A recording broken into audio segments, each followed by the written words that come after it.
we began, first of all, let me wish everyone a Chodesh Tov. We began our discussion about Hafshata, about Nituach, about Hadacha. We almost finished. I'll just add a little bit so we can start a new topic. And you'll see this on the left column on Daf Yud Beis, towards the bottom. Yesh Mishikosav, Shalokak Biola, Elegam B'Shar Zvachim, Medichem Es HaChelev Asher Al HaKirbayim, Shehu Min HaImurim HaNiktorin. Even though we only find explicitly the requirement of Hadacha for the Imurim with regard to Olam, and you might argue that that's because Ola is Kulo Kolil, it's completely burnt on the Mizbeach, and therefore it has special, unique halachas. But now we're asking the question, why? Why are we requiring Hadacha? And the answer is because the Imurim have to be burnt on the Mizbeach, and that requires Hadacha. That requirement is generated with regard to all Kodshim. All of the categories of carbon, not just Ola, require Haktorah of Imurim, and the Chelev, the Karayim. So therefore, we'll always require Hadacha. However, the purpose of this Hadacha is somewhat limited in the case of all Karbonos, with the exception of Olam. And that is Lahasir HaPeresh, Anirim Bachutz. It's all an issue of Kavod HaMizbeach. And therefore, we don't want to put on the Mizbeach that which has something repulsive around it. So just clear off and clean off the outside of the Chelev, for example, the Imurim. But in the case of Ola, where the original halacha was formulated, that is a much more thorough and basic kind of Hadacha, which requires that you take the parts of the animal and literally wash them inside and out. Not just what you can see on the surface level.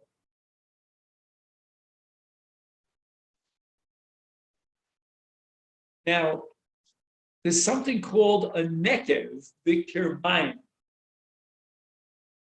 And that means that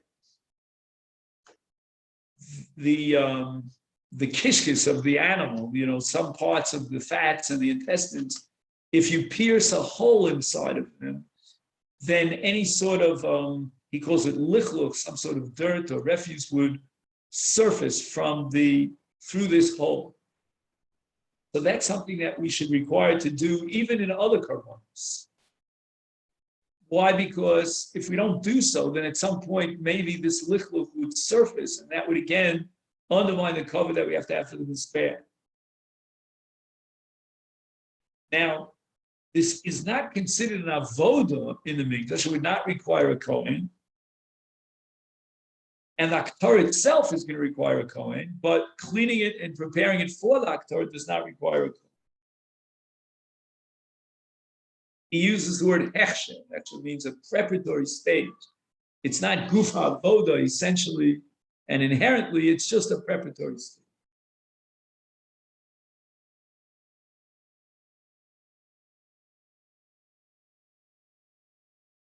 Now, once that preparatory stage is complete, and the hadacha has registered successfully as a hadacha, so we have now a murim that are fit for the mizbeach. How do we get the emurim onto the mizbeach after the hadacha? That has to be done by a kohen. Liachar hefshet motzi hakohen umerim es haimurim in hakarbon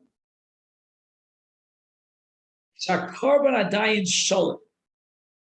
So apparently, the body of the animal, even after hadacha, is still pretty much complete, and there's a requirement to separate the emurim from the basar, that which has to be burnt on the mizbeach. Again, this doesn't apply to Ola, it applies to the other korbanos.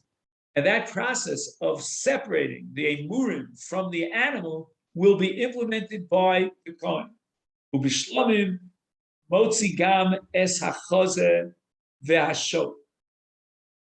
In shlamim, in addition to the emurim that are being cleansed through Hadocha, now prepared for Torah.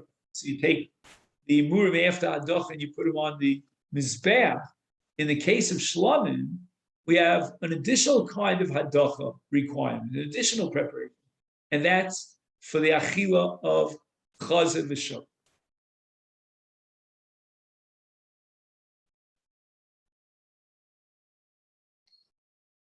Okay? Now, after the Kohen has completed his process of Hadocha,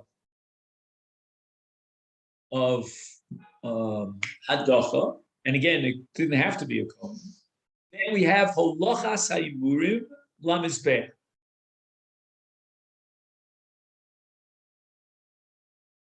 And the question is, at what point has the Kohen completed that mitzvah of holacha of a murim? You and I might have said that he's got to bring it onto the mitzvah. It's not enough that he brings it up the ramp, the kevesh. However, we have a principle that kevesh is kimitzvah. Once the Kohen, holding on to the murim that he chose, he picked and chose after the Hadocha, has carried the emurim to the kevesh, at that point he has fulfilled his obligation. Kiyum mitzvaso ada kevesh. That's called halacha. Halacha. Now, halacha is going to, the word I want to use, is going to culminate with Haktorah. And Haktorah, paradoxically, begins from the kevesh. It's not yet on the marach, on the eish, on the mizbeach. It's now being transported from the kevesh up to the mizbeach, and that is already part of not holacha, but rather Haktorah.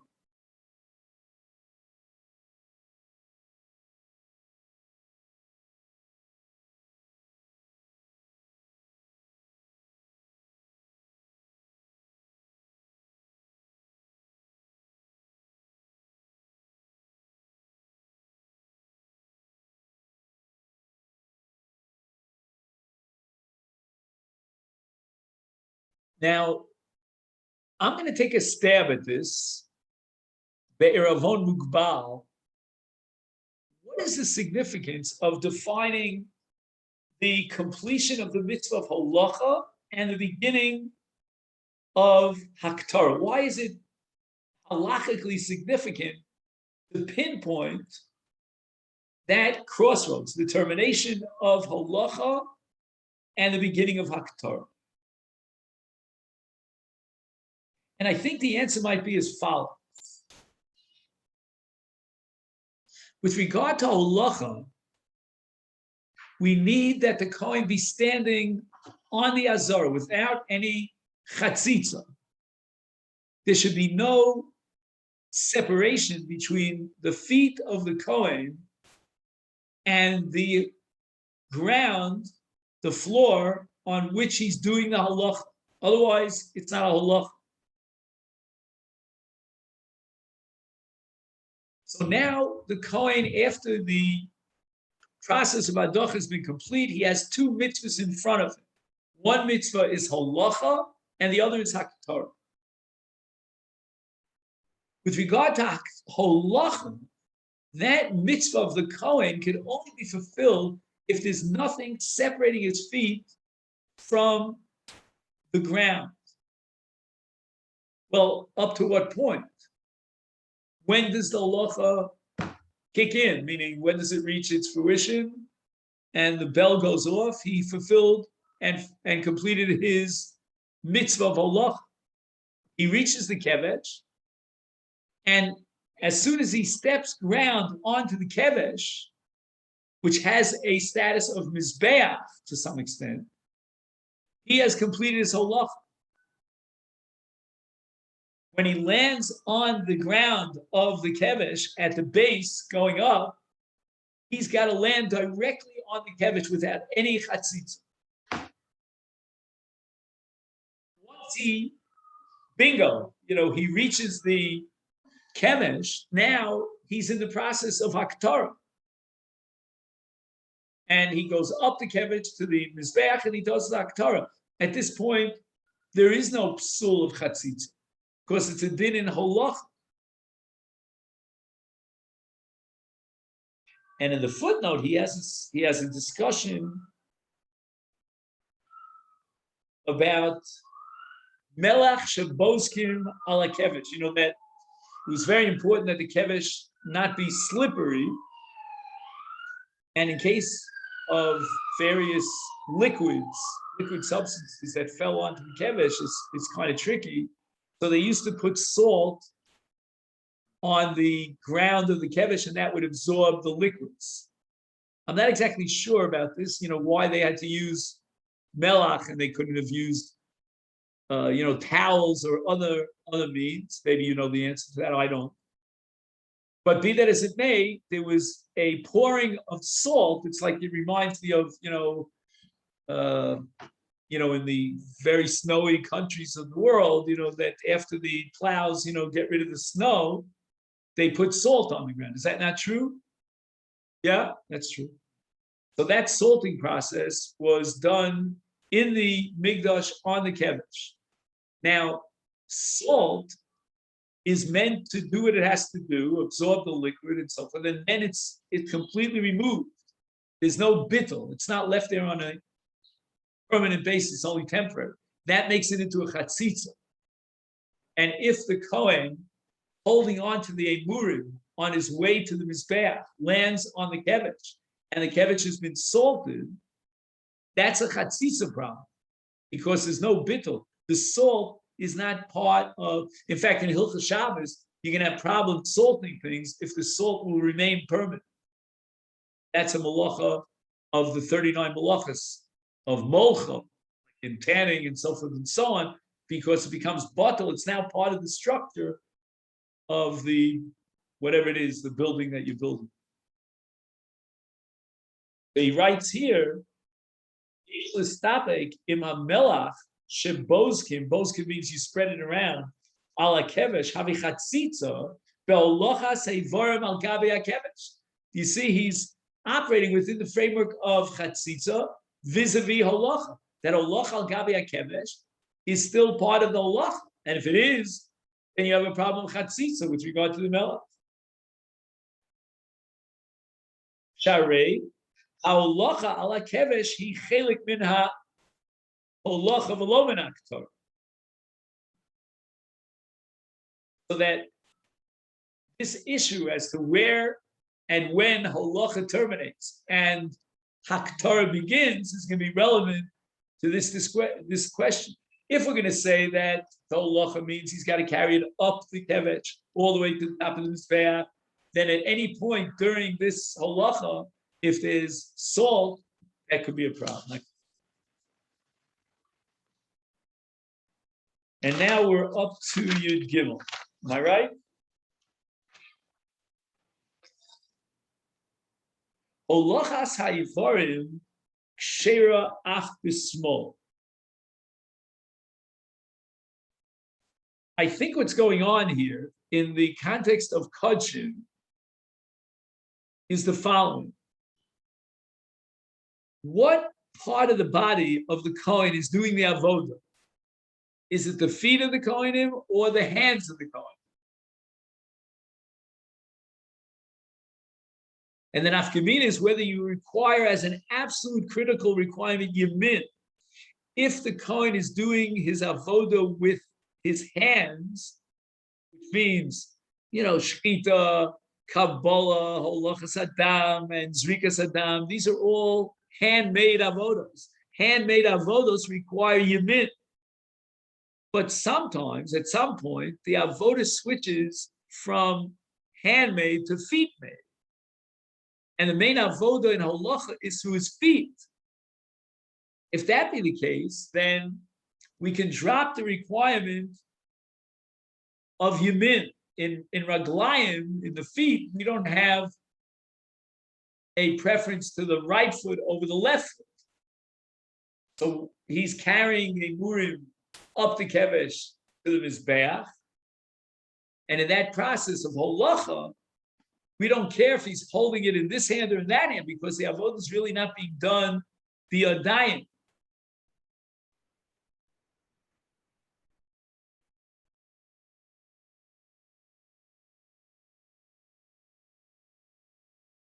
However, this is a problem because it seems from a Gemara Menachos that you can fulfill the mitzvah, the Kohen can fulfill his mitzvah halacha by handing it to the next Kohen and the next to the next. What's that called?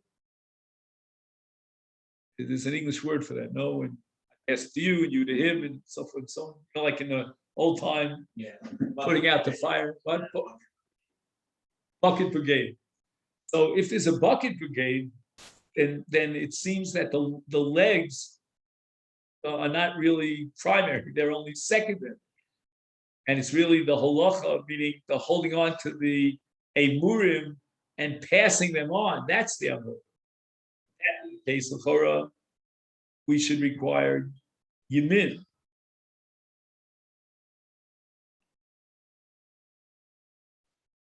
Now I'm thinking in a whole different light. It just occurred to me, the thought crossed my mind that maybe there are avodos that require yamin, and there's a whole nother section or category of avodos that don't require yamin.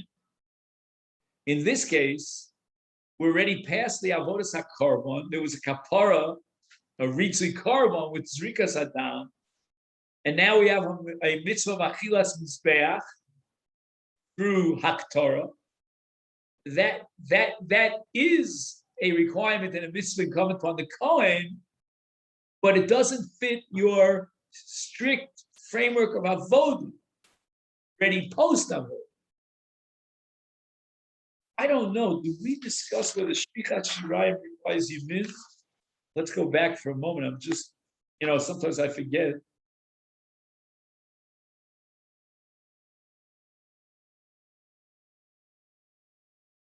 Yeah, it seems like shvicha shirayim requires yamin. I would say it depends whether or not we had another issue whether shvicha shirayim is ma'akiv the kapara or not. If it's ma'akiv the kapara, then it's no different than shchita, holacha, srika, etc. That for the sake of the kapara, you need an avodah b'yamin.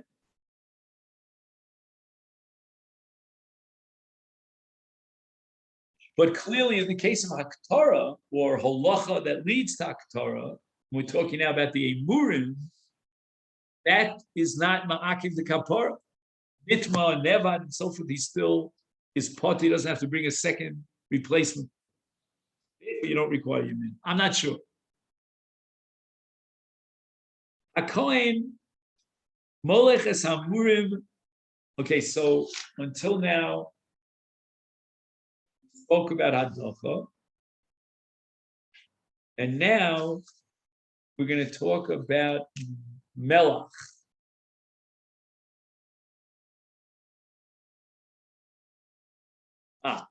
Okay. So now we have the Torah, otherwise known as the Akrav al Gabi Mizbeach of the Emur. The Torah says regarding Akrav al Gabi Mizbeach, Al kol karbanecha takriv melach. Very beginning of Sefer Vayikra. We're all familiar with this. I mean, that's why we put salt on the table when we eat a meal, because our meal, our shulchan, is a replacement for the shulchan and the mizbeach of the Beis Hamikdash. We need salt. This is not the salt that I was speaking to you about before on the kevesh. Is a kohen molech es haimurim min hamelech shel tzibur hamunach al gabe hakevesh. There was a certain place on the kevesh where they kept a bag of salt, and the kohen on his way up the kevesh would take the salt and he would put it on the murim, because al kol karbanecha takriv melech.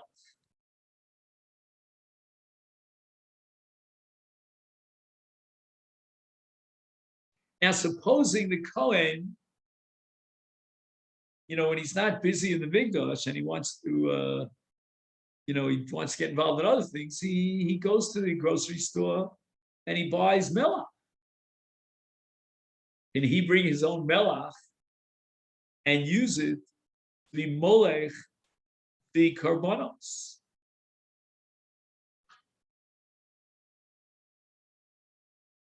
See, that which is critical to the carbon has to be purchased. That's the case of. Well, it's getting a little complicated. In a case of a carbon seaboard, that which is part of the carbon and critical to the carbon has to be purchased from the public chest, which is called the Trumas Halush. In the case of a private carbon yachid, then the Bailam will purchase the carbon. We don't really have a precedent for the Kohen bringing his own private property onto the Mizbeach. It's either in the case of carbon tzibur, the property of the tzibur that's brought on the Mizbeach, or in a yachid, it's the carbon of the Bailam. Never does the Kohen shell out from his own pocket. Good news for the Kohen. I mean, they're not getting a salary. At least they don't have to pay from pocket. But this particular Kohen was a Zariz, and he's got a bag of salt. He brings his salt for the purpose of salting al kor korbanecha tochal takuv melach. No good. No good. It's a foul. Why? Got to be melach shel tzibur.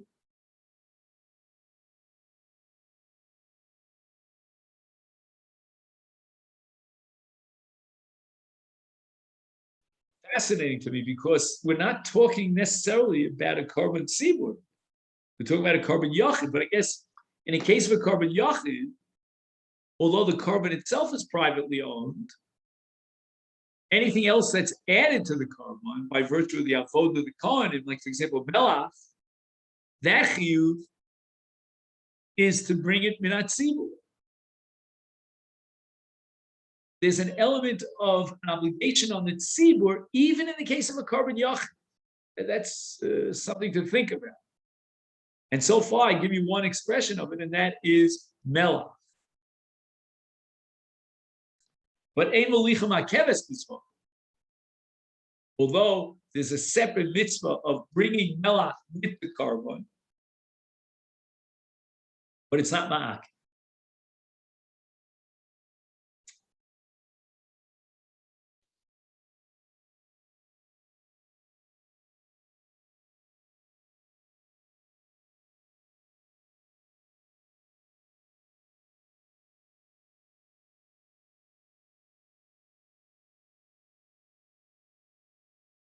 Now, it's very interesting. The molicha itself, meaning the mitzvah of al kor korbanecha takud melach, is fulfilled by the Kohen.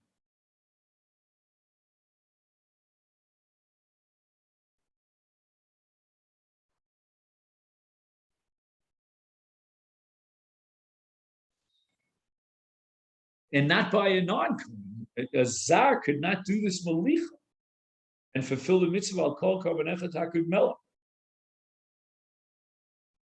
In the footnote, he quotes the Ramban al Torah by Yikra Beis, Shamalicha Kshera Bizar.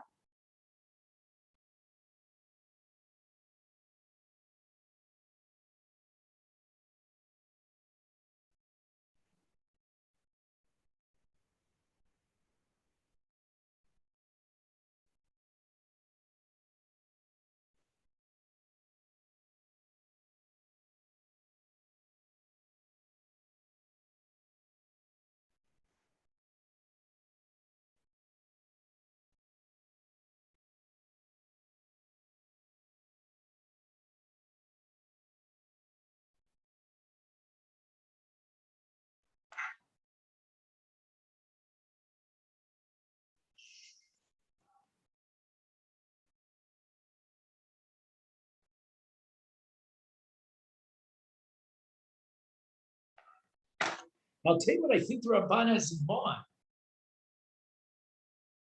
Like we found, if you remember, but in Hadlokas Ner Shebemigdash, the Ner and the Menorah, Shera Bizar.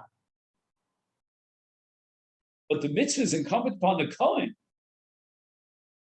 At the beginning of Parashas Baloscha, Kodesh Baruch Hu through Moshe is addressing Aaron and Banav in terms of the Hadlok. Obviously, there are two dimensions here. There's one dimension of the Seder Avoda, and there's another dimension of a Chovas Gavra and a mitzvah. As far as the mitzvah is concerned, the Kohen is enjoined for this mitzvah of Hadlokas there, say for example. But Sheir Bizar, the same thing here with Malicha. The Torah says, Al Kar Korbanecha Tochal Melach. That's a, so to speak, a condition that the Torah added in Avodas HaMizbeach, that there should be Melach. Of course, the Kohen is obligated. But the Ramban is pointing out that as far as the kashrus of the korban is concerned, even if it was the Zara who did it, korban is kosher.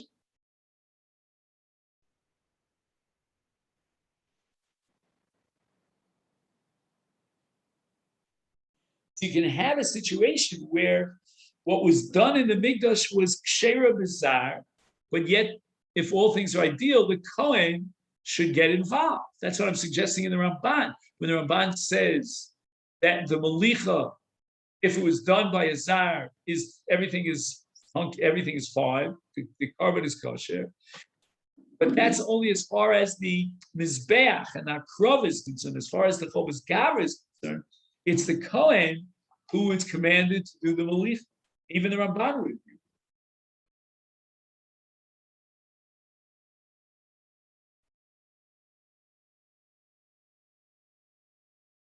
Now, how much salt do you have to put on the meat of the korban before you makriv it on the mizbeach? Mitzvah l'loach habasar yafe keitzad uose mevi ha'ever v'nosin olav melach v'chozer v'hovcho v'nosin olav melach. So you have to turn it upside down. You put salt on this side, and then you turn it over. You put salt on the other side.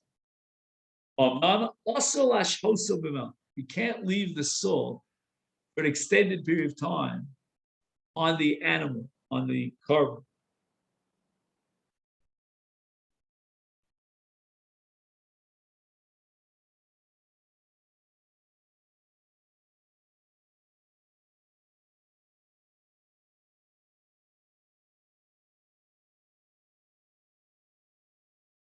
Right, because the mitzvah haktorah is on the mizbeach, but if moliach harei karoseach, then essentially he's doing a haktorah, so to speak, outside of the mizbeach. Certainly, it's not the Eisha mizbeach; it's now the melach, because moliach harei karoseach. V'havi keivarv shetzal on the akach helon. What happens if you took the basar korban, you roasted it, and then you want to bring it on top of the mizbeach to burn it?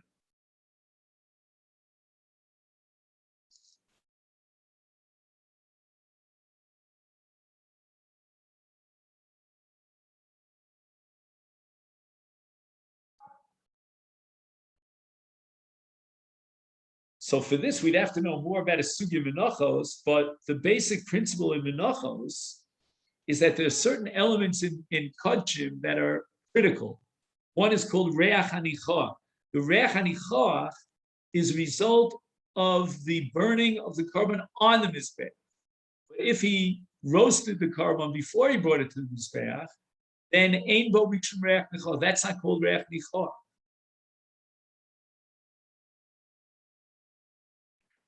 So certainly, in a case of tzlan v'achakach krivam or helam, the Kohen did not fulfill his mitzvah.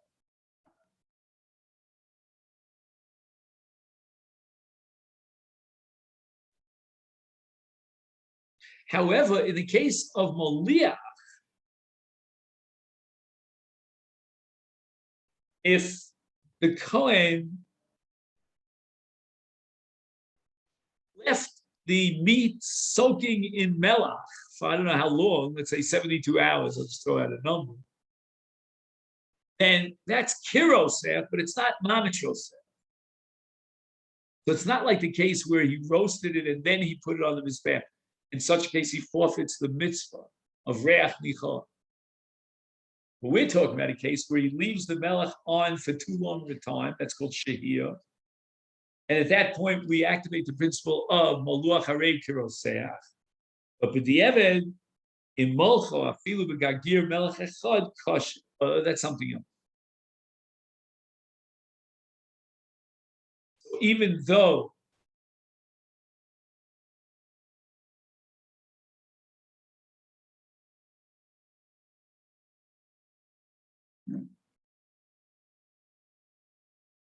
he left the salt, he left the meat soaking in the salt before he brought it onto the Eish HaMizbeach, nevertheless, Moliach Hareu Kiros, but it's not Mamish Osech, it's not like the case of Tzol'on, and he has b'diavad fulfilled his mitzvah. Now he asks a different question. What's the minimum amount of salt necessary to fulfill this mitzvah of Al Kol Korban Efet Hakrivu Melach? He says, Afilu Gargir Melach Echad.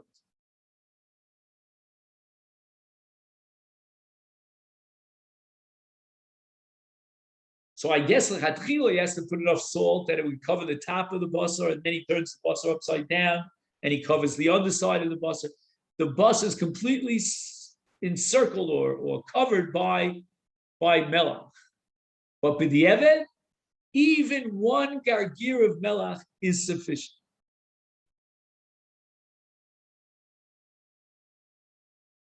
It reminds me again. Don't think I'm equating it of hafashas truma.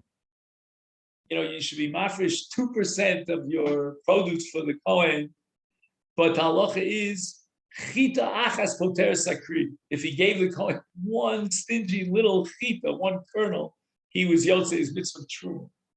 So in melach, you want the basar on melach that's coming onto the mizbeach to be completely surrounded by melach. But for some reason, I don't know, he ran out of melach. He puts one gargir. How would you call it in English? What's the word? What's the word in English? One grain. Oh, that's the word. One single grain of salt he put on the basar, and he was yotze his mitzvah of Al Kol Korbanecha Takriv Milk. So next Shabbos, put an ample amount of salt on the table, accessible to everybody to pour on their challah. But if you put one grain of salt, you were yotze to the other. All right, so let's make a note. We got up to. Does anybody have a pen or? Steve, you haven't have a pen or pencil? Not. No. Oh, here it is. Sorry. Probably. So we're up to Yud Gimel. You follow what I mean? That's Hakator.